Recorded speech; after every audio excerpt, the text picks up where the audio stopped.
Program is for information purposes only. The views expressed on this program are not necessarily those of 570 News, its management, or Rogers Communications. You've got questions. We've got answers. Welcome to Ask the Experts on 570 News. Advice and tips from the people who really know. Now here's your host, Dave Callander. And thanks so much for joining us today. On the show with me this hour, I'm pleased to welcome back Scott Schaefer and Ian Martin. Here from Hoyes Michaelis and Associates, Incorporated, consumer proposal administrators and trustees in bankruptcy. Started right here in Kitchener. They're also in Cambridge and Guelph. Back in 1999, has grown to more than 20 offices throughout Southern Ontario. And Scott and Ian work as a team to serve the Kitchener office of Hoyes Michaelis, just a few blocks away from our studio, just up King Street. Not too far. Not too far at all. And they're both chartered accountants and chartered insolvency and restructuring professionals. Scott's also a licensed trustee in bankruptcy. And they've helped thousands of people from Waterloo Region deal with their debts. So today, we're going to discuss the debt options so that you can understand them and make the right decision for yourself. And we should mention as well that if you would like to see how beautiful we are, you can watch us live on the internet. Go to 570news.com and go to the 570 News webcasts. And I know it's working because I was looking at myself just a minute ago. So you can do that. And of course, we would love to hear from you throughout the hour as well. If you've got questions about debt, 519-570-2545. If you're out of town, it's toll free at 1-800-570-5715 or star 570 on your cell phone. Let's start things off with you telling us a little bit about yourselves. Sure. I'll go first. So I moved to Kitchener-Waterloo back in the early 90s when I attended Wilfrid Laurier University. Not growing up too far from Kitchener-Waterloo, this kind of has been my home for the last 20 years. When I moved down here, I went to Wilfrid Laurier University, took a double major between economics and accounting, went on there to work at some large and small accounting firms. Obtained my CA designation at that point. Started with Hoyes Michaelis in 2002. So I've been doing this type of work directly for the last 10 plus years. During this time with Hoyes Michaelis, I became a chartered insolvency and restructuring professional as well as a trustee in bankruptcy. So really with all that education experience, my focus is helping people restructure their situations. When somebody is in a financial position, my background from education, from my work experience, is just helping people through this restructuring. And I guess, Dave, like Scott, my background is in accounting as well. I've been a resident of Waterloo Region for most of the last 20 years, since I started at the University of Waterloo in 1993. Since I graduated about 15 years ago, I've worked in a variety of roles, like Scott, accounting firms, a little bit of industry, government as well with the Canada Revenue Agency. For the last 4 years, I've been a part of the Hoyes Michaelis team, and as Scott says, we really focus on meeting with people, individuals, and helping them through their debt problems and helping them find the right path to follow. And I really feel like for the two of us, in terms of our background, our education, our work experience, it really serves us well in terms of having a connection to the community and helping people through their problems. Now, you have a phone number that people can call. It gets them to you, the local office, 310 Plan. You just call that and it goes right to the nearest office. Explain to me what happens when you receive a call at the 310 Plan hotline.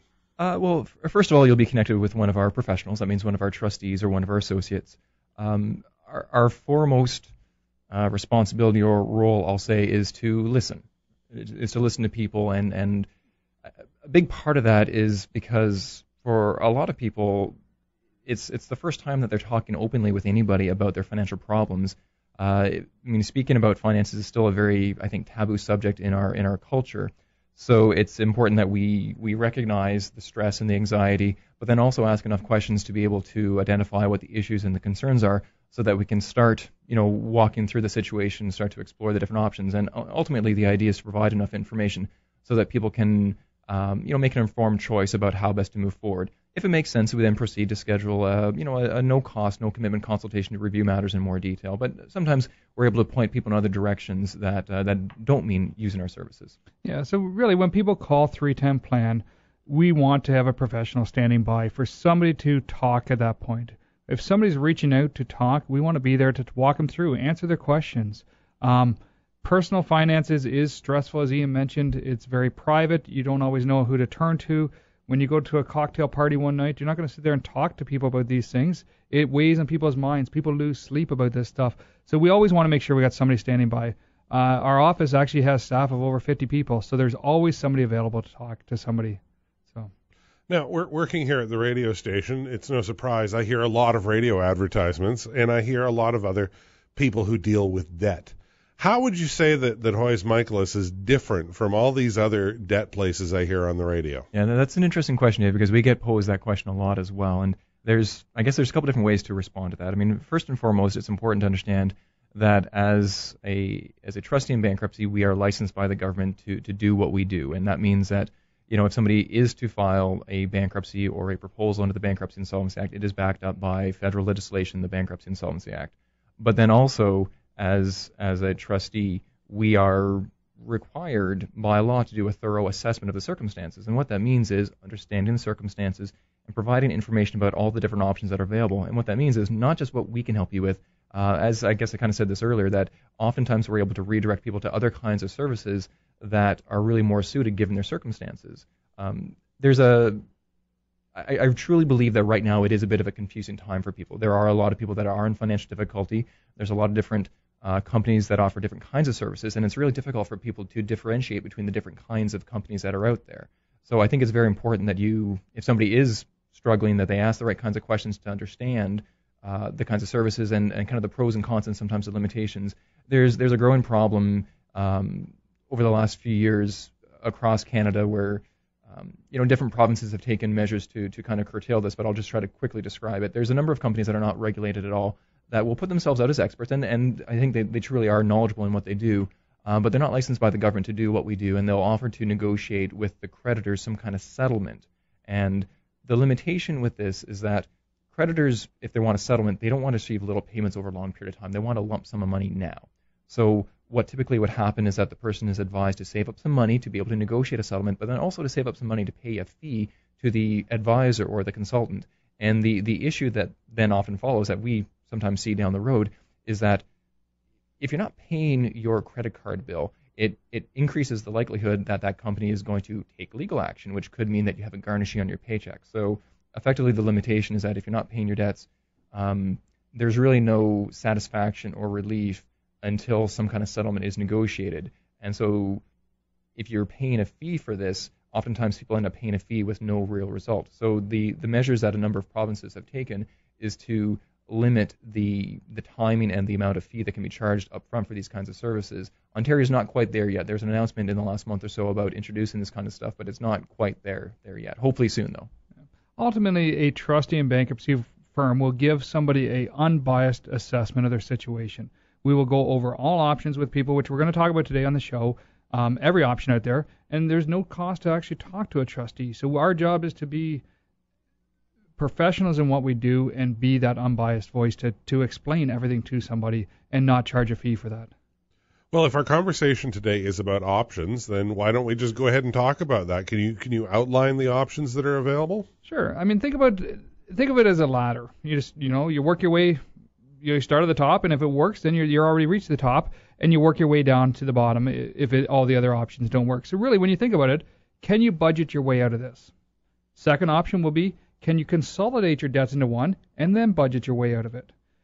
Are there assets that are available for you to sell? Can you sell some assets, pay off your debts, and then move forward with debt-free? There's something called a debt management plan. It's 100% repayment of somebody's debts.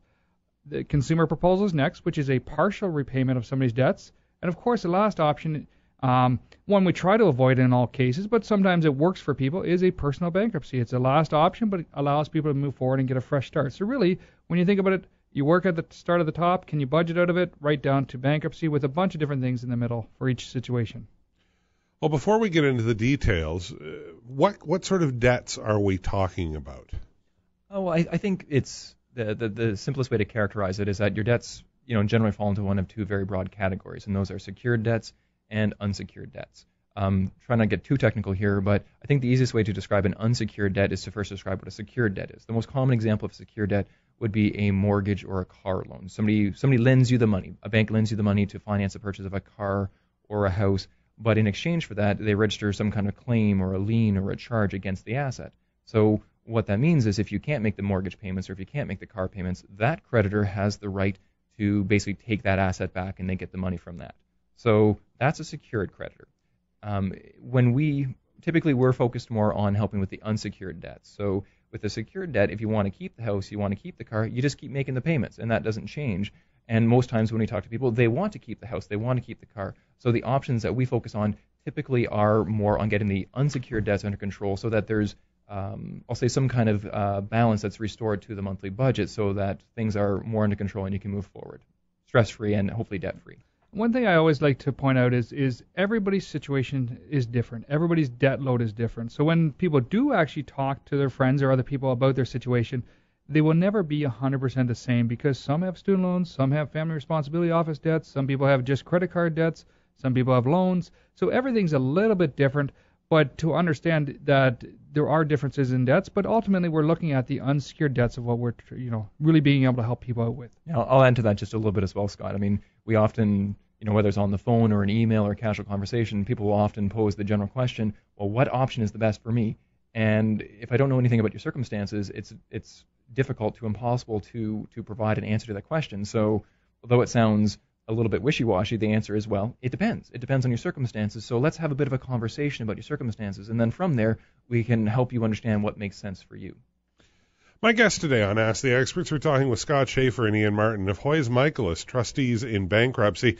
You can learn more online at hoyes.com, HOYES.com, or give them a call at 310-PLAN, or you can also call us with your questions right now and have them answered live on the air at 519-570-2545, out of town 1-800-570-5715, or star 570 hands-free on your cell phone. And we know this is a topic people aren't real comfortable talking about. You could also email us a question. Go to 570news.com, and under talk shows you'll find the link for email for Ask the Experts. We'll be back in just a couple of minutes with more of Ask the Experts here on 570 News.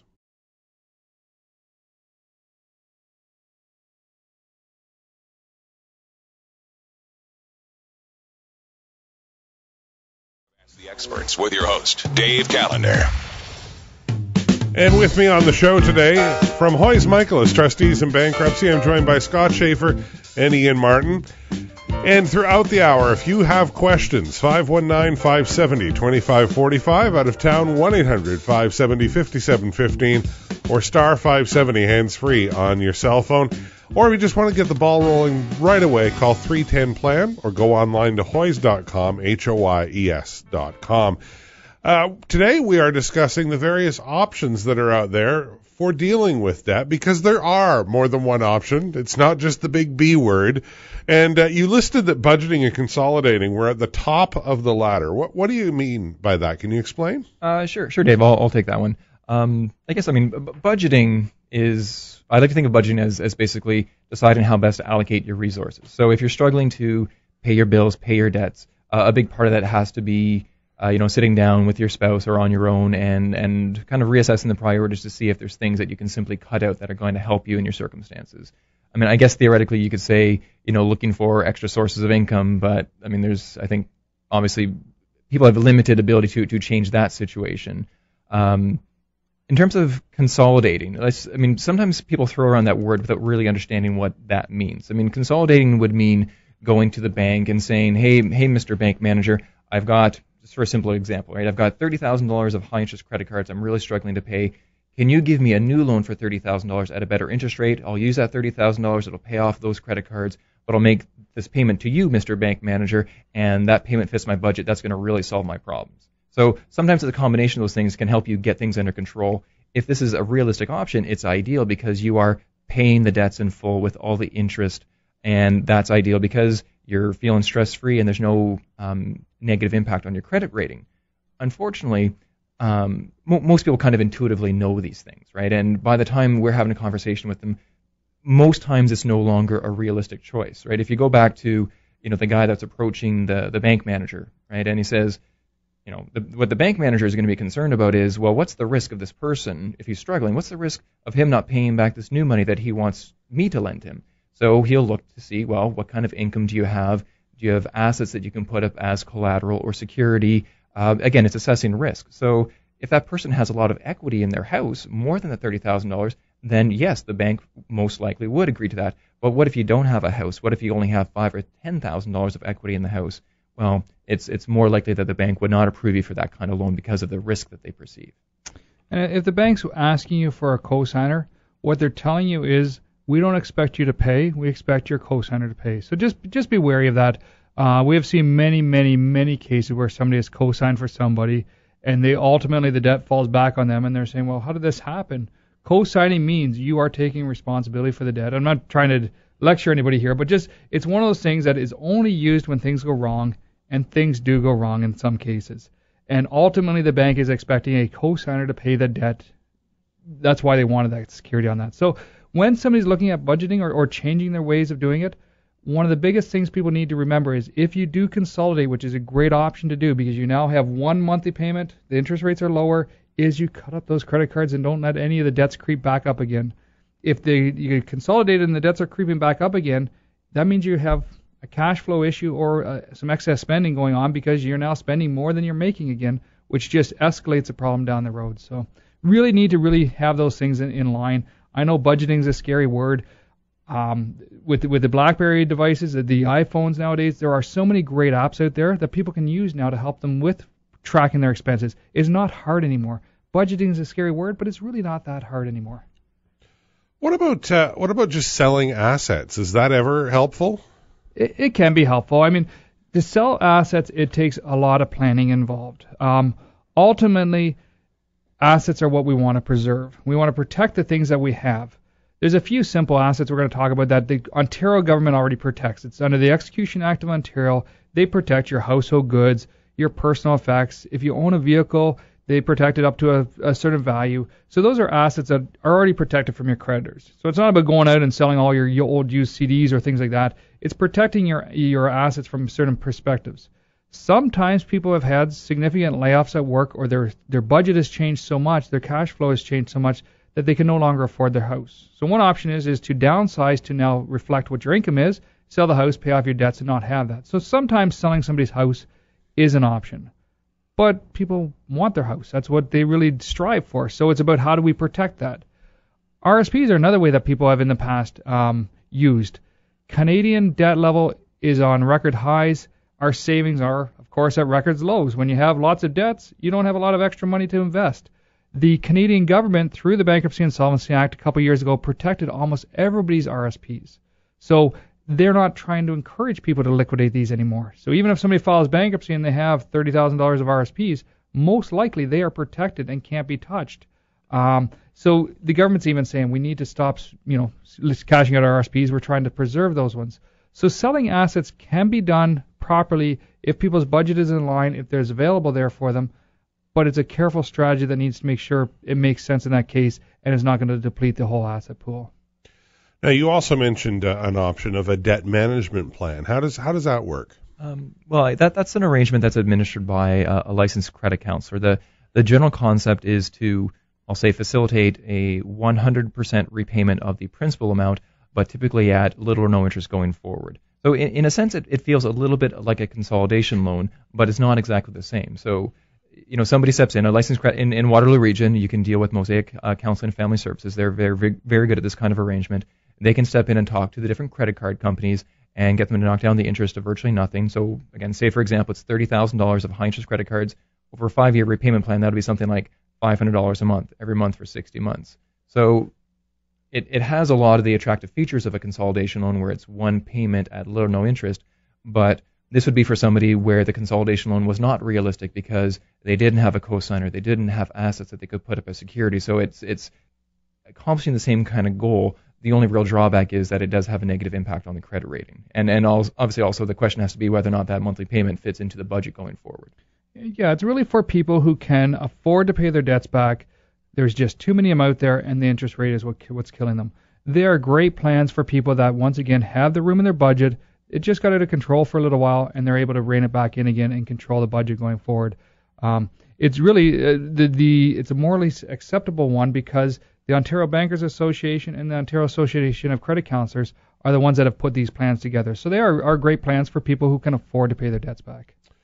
And of course, there are still other options we haven't discussed yet. When we come back, we'll take a look at consumer proposals, and we would love to hear from you. If you've got a question about debt, then call us at 519-570-2545. Out of town, 1-800-570-5715, or hands-free on your cell phone at star 570. My guests, Scott Schaefer and Ian Martin of Hoyes Michaelis, trustees in bankruptcy. You can learn more right now by going online to hoyes.com. That's HOYES.com. News coming up, and then we'll be back with more of Ask the Experts here on 570 News. You've got questions. We've got answers. Welcome to Ask the Experts on 570 News. Advice and tips from the people who really know. Now here's your host, Dave Callander. And on the show with me today, Scott Schaefer and Ian Martin of Hoyes Michaelis, trustees in bankruptcy. You can call them at 310-PLAN or learn more online at hoyes.com. You can also call us with your questions live in studio at 519-570-2545. Out of town, 1-800-570-5715 or star 570, hands-free on your cell phone. And I should mention, you can also see our pretty faces online. We're webcasting this live at 570news.com. Just go to the website and you'll click on the link that says 570 News Webcasts. So there. I'm not saying I recommend it, but hey, if you want to see what we look like, go ahead. Before the break, we said we were going to talk about consumer proposals. You do mention consumer proposals an awful lot when you're on the show. So what is it? Well, I think the way to describe a consumer proposal is that it is a legal agreement with your creditors where you make an offer and they agree to allow you to pay less than the full amount of the debt back. It is it's not something that's known nearly as well as bankruptcy, but it is regulated by the Bankruptcy Insolvency Act. It is administered by a trustee in bankruptcy, just like a bankruptcy is, and we most often refer to it as an alternative to bankruptcy. There's a variety of pros and cons. Most times it's set up as a monthly payment designed to fit your budget, and it's over a maximum period of 5 years. One of the great benefits of it is that you don't necessarily need to have all your creditors agree to what you've offered. Again, just a simple example, right? If, for example, you have $40,000 of credit card debt, they vote for the acceptance of it or against the acceptance of it. But if there's $40,000 of debt, that means there's 40,000 votes because there's one vote for every dollar of debt. And so as long as you have the majority of those votes in favor of your offer, it's legally binding on all of the creditors. So, for example, if there's one small creditor who's 10% and he says he doesn't like your offer, it doesn't matter. He's still bound by the terms of what you've proposed to the creditors. And then our role is simply we receive the funds. We have a variety of roles in terms of administration, but then we distribute the funds from the proposal amongst the different creditors in a fair, equal basis. But the whole crux of the idea is that a creditor is going to accept less money than you actually owe them. So why would a creditor accept a proposal? Well, ultimately, creditors, they have the best economists in the world working for them. They know they're not going to get paid back on every single debt that they lend. That's why they charge high interest rates. That's why a credit card has 19% interest. Or, certain department store cards have 29% interest rates. The prime rate is so low right now, they have this huge spread. They make a lot of money off the interest. So one of the reasons why the creditors would accept it is better than bankruptcy. They will get more money than they will in a case of bankruptcy. So somebody is offering to pay back 25% of their debt, say. In a bankruptcy, they may only get 5 or 10% of that debt back. So they're going to accept it because they make good business decisions. The banks know how to make money even when times are bad. So a proposal is set up to be a win-win. Federally legislated, the creditors have 45 days to counteroffer. If they don't, it's accepted by them. It then receives court approval. So it's all done through federal legislation with courts backing. What happens is a creditor looks at it and say, am I going to get more money in a bankruptcy? If yes, then these are good things for them. The Bankruptcy Insolvency Act has shifted over the years to encourage these more so than bankruptcy because I think it's a win-win for both the debtor and the creditor. And this is a big part of our assessment when we meet with people as well. As we walk through the different options, we say, well, in the worst-case scenario, if you did have to file a bankruptcy, here's what would happen. And then that's a combination of a whole variety of factors in terms of what assets they're allowed to keep and not. But then, for example, if somebody would lose their house through bankruptcy and there was a certain amount of equity that would be payable to the creditors, the proposal allows him to keep the house. Because that's a key difference, right? In a bankruptcy, there's questions about your stuff and what you can keep or not. A proposal allows you to keep all your assets. You're just offering to repay a reasonable portion. But that reasonable portion really depends on what the bankruptcy scenario would provide to the creditors. And most times, as long as they see they're being treated fairly compared to the bankruptcy scenario, the creditors will be on board with the proposal. Yeah, ultimately it goes back to it that it's a win-win. So when we look at a win for the debtor, it's not a perfect situation, but if they can no longer afford their debts anymore, but they need to preserve and protect their assets, it is a way that they can now restructure their debts to allow the budget to work again, to protect the house, and live debt-free. Ultimately, what we got to work towards is that word of debt-free. Canadian society is not going there, but individuals can start working there if they really want to. So ultimately, it's a win-win for both sides. Obviously, if someone's run into debt problems, they're worried about having to spend even more money, and they're probably saying, well, how much is a consumer proposal going to cost me? What's the cost involved? Well, ultimately, the cost is what you have to offer to your creditors. That is the plan that you offer through either a monthly payment, a lump sum payment, or a combination of the proposal being a payment plan plus a lump sum, whatever is available. So let's do an example. If somebody offers their creditors $400 a month for 50 months, $20,000. Let's say they have $50,000 or $60,000 in credit card debts. So they're offering $20,000 back to the creditors. That's all encompassing. Our fees are paid by a fancy word by the government called a tariff. It's set by law. Whether you went to us or any other trustee and bankruptcy firm, we receive a portion of that offer to the creditors. It's set by law. We can't change it. It is what it is. So what the cost is that proposed amount. Our fees are paid as part of that. Well, because not to point fingers, but some of these other debt solutions I've heard people talk about, there's this huge fee off the top, and so people are thinking that a consumer proposal is going to cost them, a couple $1,000s just to start off with. That's one thing people have to be aware of. There are a lot of people that like to say trustees are out there to take all your assets, are out there to not work for you. Well, it's true we don't work directly for one person. We're there telling everybody about all their options so they can make the right choice for them. So I'm not the person that says you shall do this. We're saying here's what your options are. Which one suits your situation? Which one helps you make the right plan for your future? Ultimately, we're not going to charge somebody for that. If somebody's saying, come see us, pay us $1,500, and then we'll set you up for this payment plan, they're charging you a $1,500 referral fee to go to a trustee in bankruptcy to do a consumer proposal. That fee is not required if you went directly to that trustee. So one thing people should be aware of, if they're being talked about these situations to say, oh, you're going to be doing this payment plan where you pay back it and you're going to see an officer of the court, what they're referring you to is you're referring to a trustee in bankruptcy. A trustee in bankruptcy is an officer of the court. So be very aware of that money. That money would be better suited in your pocket to buy groceries for your family, to pay rent, to pay mortgage, to pay the car payment. You should not be paying unnecessary money out of your pocket. I think that really gets back to the idea of being very confused and people not being totally sure who they're dealing with. The expression, the term consumer proposal doesn't sound nearly as ominous or official as bankruptcy, but it has a very specific definition under the Bankruptcy Insolvency Act. If somebody tells you they're going to administer a consumer proposal for you, that means it's the Bankruptcy Insolvency Act, and you should be dealing with a trustee in bankruptcy. If there's any extra fees above and beyond your proposal payments, you should be very skeptical about where that money's going and why you're paying that. And you can always call the government if you're unsure. There's the Superintendent of Bankruptcy's office, so it's called the Office of the Superintendent of Bankruptcy. You can call and ask them, is this person one of the people on it? Or you can go to their website and actually see who is a licensed trustee in bankruptcy for that. All right, some good advice there. Now, are there any special rules regarding what debts are included in a consumer proposal? I'll address that one, Dave. We spoke earlier about secured debts versus unsecured debts. And again, generally speaking, that's the secured debts are the mortgages and car loans and stuff like that. Most times when people are looking at filing a consumer proposal, they want to keep the car, they want to keep the house, so they continue making those payments. So the proposal will focus on getting the unsecured debts under control.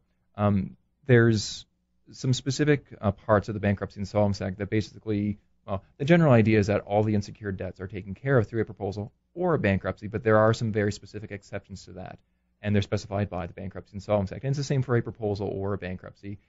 Generally, they are there in some kind of broader social interest, where because of a broader social interest, there's certain debts that can't be compromised through a proposal or a bankruptcy. The most common example that we see with people would be family support orders, child support, spousal support, or there's special rules with regard to student loans. If it's been less than 7 years since somebody finished going to school, their student loans can't be compromised by a consumer proposal or by a bankruptcy. But I'm going to add on to that. The creditors receive a pro rata share of the proceeds, and so that is why all of the creditors are put into a bucket, all of the unsecured creditors, and they receive their own equal share. So ultimately, the rules are set up to be a fair and equal treatment of the creditors as well. So that's one of the reasons why the creditors would accept it, is because all the creditors are getting treated fairly and equally. So one creditor doesn't get better treatment than another creditor inside the proposal. I think that most people realize that in a bankruptcy will stop the creditor's calls and stop any garnishment of wages, and so they think that that's their only option. But the consumer proposal also does these things, correct? Correct. It's the exact same legislation, exact same section of the Act. Once again, consumer proposals and bankruptcies are both part of the same rule book. So they operate in the sense of dealing with your creditors the same. How we get there is different. I mean, one's a set payment plan you agree to up front. I assume we're going to talk shortly about how bankruptcy works and go forward from that so we can explain to the listeners what's happening in bankruptcy. But it's the exact same rules. Once somebody files a bankruptcy or proposal, the government assigns a file number to it. At that point in time, the creditors are not allowed to call or bug, harass, garnish somebody's wages or anything like that. I have one small thought I want to add to that as well, Dave. I was thinking about it a couple minutes ago as we were talking. People are becoming more aware about consumer proposals, and every now and then we'll receive phone calls from people where they've heard about it, and maybe they know a friend that did a proposal where it paid back 25 to 30% of the debt. It's important to understand that a consumer proposal really is the second to last resort, where bankruptcy is the last resort. It's not something that is really available to you where it's like a simple, easy way just to simply reduce your debt payments. It's where it is not realistic to pay back the debts in full. You don't have enough income. You don't have assets that you could voluntarily dispose of to sell the debts in full. It's just, as Scott was saying a moment ago, it's just a different way of accomplishing the same end result as bankruptcy, just in a different way, but only when there are no other options available. Okay. My guests, Scott Schaefer and Ian Martin from Hoyes Michaelis Trustees in Bankruptcy. As you've been listening, if you realize you're having problems and you want to get the ball rolling, call 310-PLAN. That'll put you in contact with their nearest office. You can also do some more research online at hoyes.com. That's HOYES.com.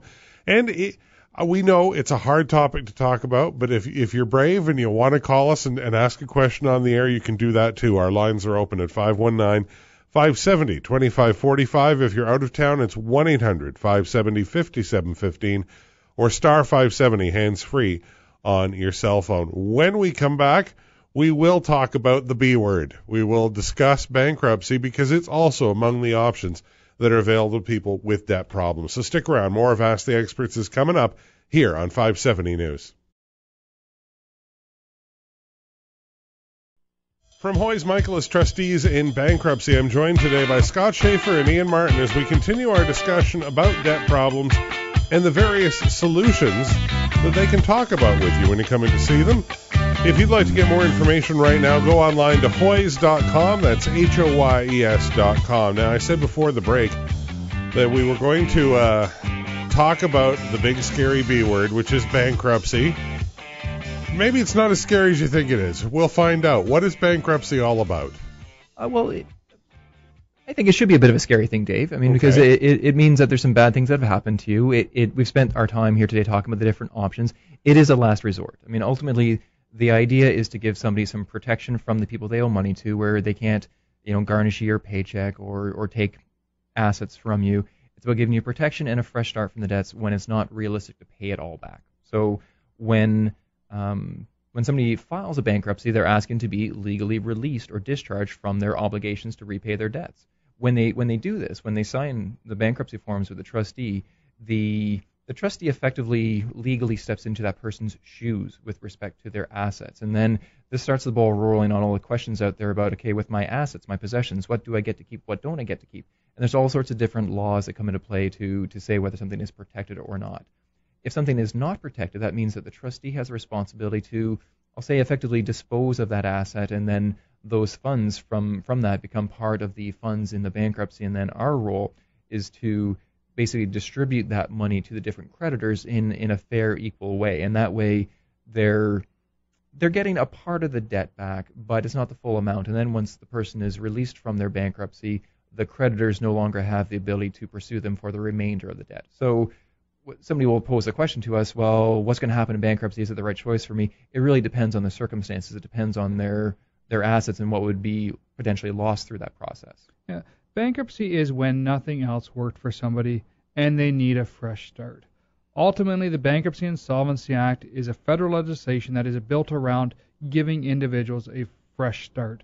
So when things have gone wrong for people, they've lost their job, they've had some illnesses, they've had various things happen to them, and their debt levels have rose too much that they can no longer afford it, it is a option that allows people to go through the process, come out stronger and better financially built through the counseling, through the monthly reportings, through all the things involved to actually help people through it. It's not just filing bankruptcy and walking away, it's actually rebuilding and restarting things over again. So it kind of is a very hard hit, but allows people to then to move out of it. So. And I think what Scott was touching on there is that there is a certain rehabilitative element that's built into the system as well. So it's really designed to give people a fresh start and help them along the way when there's really no other choice. Okay. Let's head over to the phones now and take a call from Bob, who's been waiting patiently. Hi, Bob. You're on 570 News. Hi. Thanks a lot for taking my call.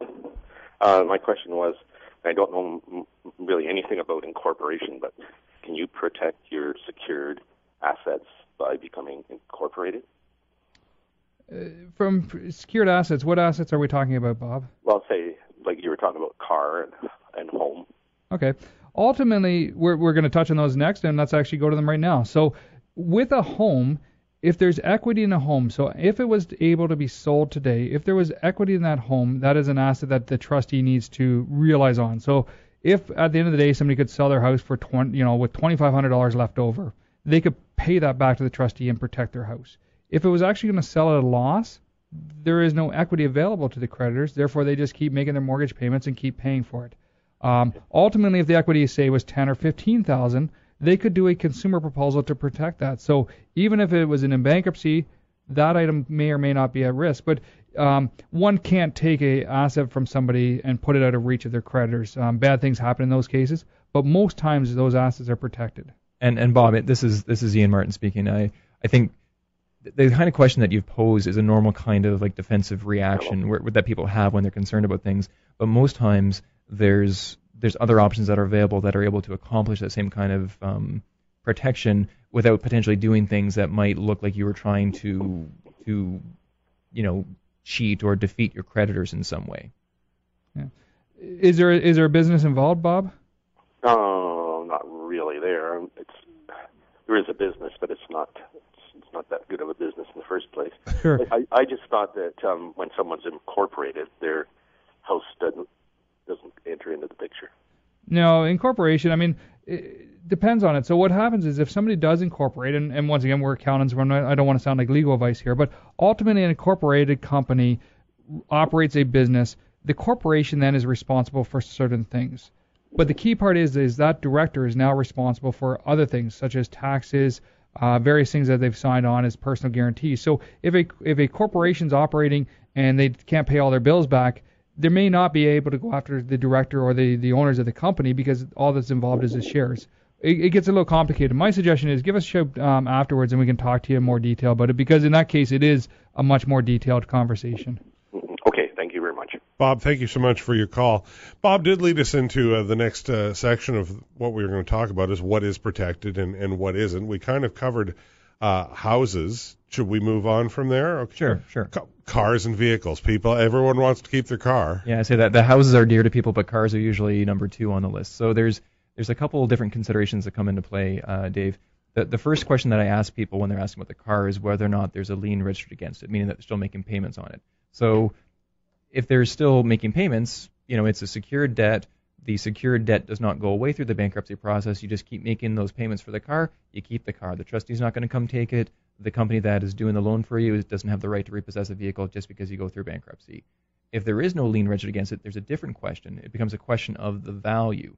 So there's different laws. There's a provincial laws that set what we call exemption limits, where if within a certain category, if the particular asset is below this exemption limit, it is protected, you're allowed to keep it. So for a vehicle in Ontario, the dollar limit is $5,650. So if I'm talking to somebody and their normal family in Kitchener-Waterloo, and they have a 2004 Pontiac Montana that they've had for the last 9 years, and it's only worth a couple $1,000s. If that person files a bankruptcy, they're allowed to keep that vehicle because the dollar limit is below the exemption amount.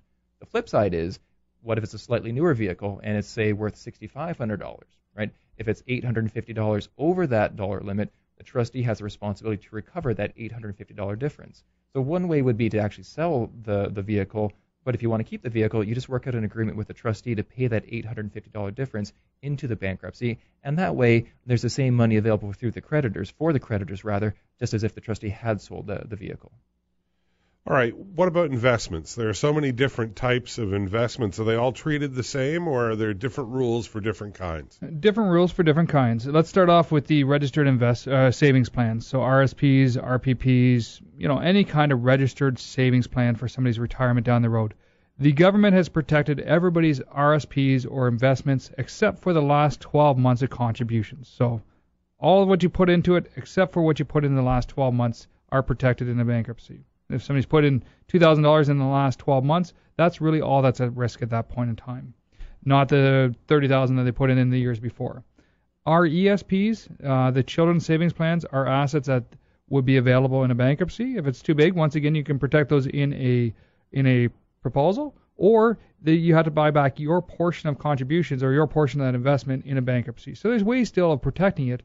Tax-free savings accounts as well are items that will be realized to go to the creditors.